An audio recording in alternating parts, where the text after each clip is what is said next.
Hey, welcome back to my channel. I make weekly art tutorials, paint-alongs and vlogs, and in this video I'm going to be going through my favourite art supplies from 2021. It's the supplies that I've used most and the supplies that I feel made the biggest impact in my art and in my art journey in 2021. So with no further ado, let's get started. First things first is my paints, this palette, and this is the Winsor & Newton watercolor Cotman set. This by far is my most used palette. You can clearly see that it's well loved, you can see that I've used it, and if you've watched my previous videos then you've seen this palette featured quite a lot of the time. Now, would I necessarily recommend a 45 pan set? No. As much as I've enjoyed having the wide range of colours, looking at the palette itself you can see that there are some colours that I'm drawn to most. Permanent Rose Evan Payne's grade, not only did I finish, but I then refilled with tube paint and finished that as well.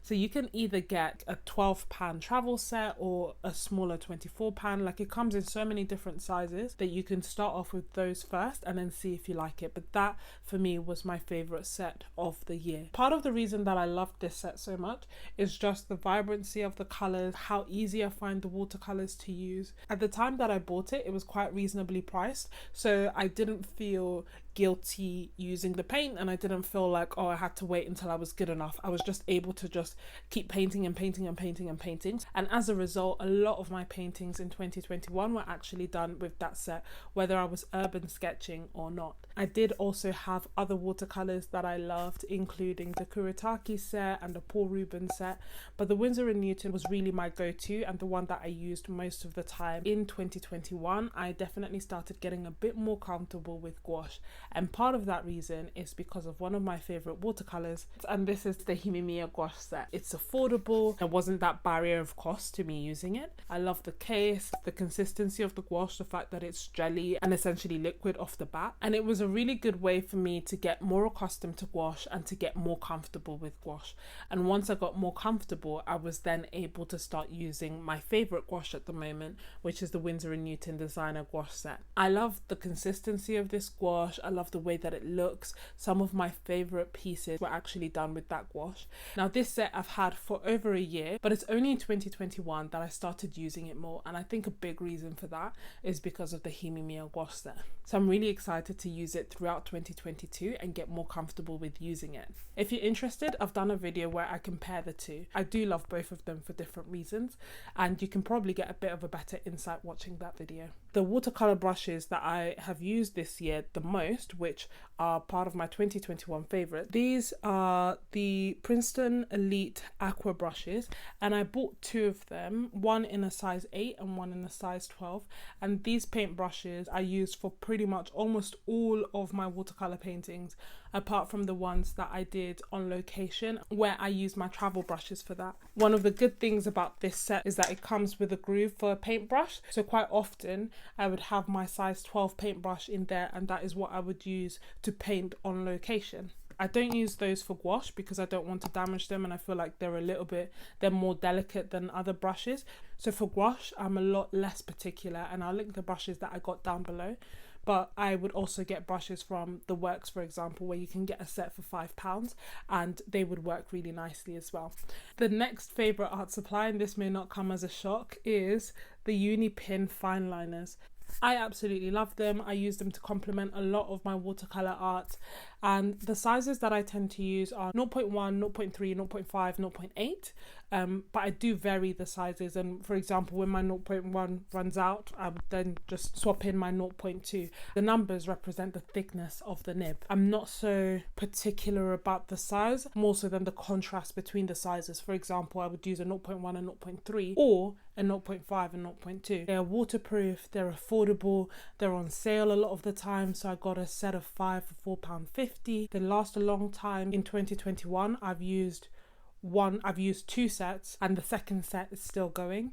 In terms of paper, for the most part when I used loose sheets I was using the De La Rowley cold press watercolor paper. I have used the whole set so I don't have it to show you, but I have the biggest set that I've bought. So this is a 3 size. I normally buy a 4 size, but I wanted to try and experiment with bigger sheets of paper. Also it ends up being more economical because I can cut it down to the size that I want. So I'd normally buy a jumbo set of A4 or A3 in this instance, cold press. It's not cotton paper, but I really do like the way that the paper works. I'm able to do wet on wet techniques and wet on dry techniques, so I quite like the paper. It's obviously not the same as cotton paper, but it has been my go-to, and it's definitely going to be part of my arsenal in 2022. In terms of sketchbooks, it's kind of twofold. I did do a lot of my work on loose sheets, and I think it just made it easier for me to scan, digitize, and use on my Etsy and other pieces of work. But I did complete sketchbooks. One of them was unbranded and the other ones were my Moleskine. Now, out of them, my Moleskines were the favourite. In particular, the Moleskine Watercolor album, which you may have seen featured on my channel already. I prefer the portrait, but I was also practicing with the landscapes. I did also have the Moleskine sketchbooks, which were okay, but to be honest, I don't like them for painting. I think that the Moleskines work well, but I don't know if they're the best for me. So since then, from both my Jackson's haul and other hauls, I've bought other sketchbooks and other watercolor sketchbooks in particular. Paul Rubens sketchbook, the Etcher sketchbooks, both hot and cold pressed, as well as a sea white sketchbook. And I made my own sketchbook. So in the next few videos, I'll actually do a comparison and hopefully find my favourite sketchbook. Once I have a favourite, I'll let you know, but also we'll probably go through the testing together. Another thing that I do often is add white for highlights, and two helpful things that helped me do this was either using gouache or using a Posca pen. I did also have a white jelly roll pen, but it just didn't flow as nicely a lot of the time, at least for me. So these two were my go-tos. And a bit of a random one was just having a phone to not only record time lapses or videos for YouTube or myself, but also just to take pictures to be able to like document and see the progress. So the Winsor & Newton Cotman set, the Himimiya gouache, the Winsor & Newton designer gouache, the Daler Rowley paper, the Unipen fine liners, my Moleskine sketchbook, Posca pen, and my phone. And those are the things that made the biggest impact on my art in 2021. Put that all into a pencil case, and if you're not sure which one, I'll link that video where I go through my new art travel case and essentially highlight everything that I pack into it. Thank you so much for making it this far into the video. If you've made it, you're an MVP, and I really appreciate you. Let me know that you made it this far by telling me what art supply made the biggest impact on your art in 2021. Thank you so much for watching. I hope that you enjoyed the video, and I'll see you next week. Bye. Himimiya gouache set. With this Himimiya gouache set, and it comes #makeup YouTuber moment.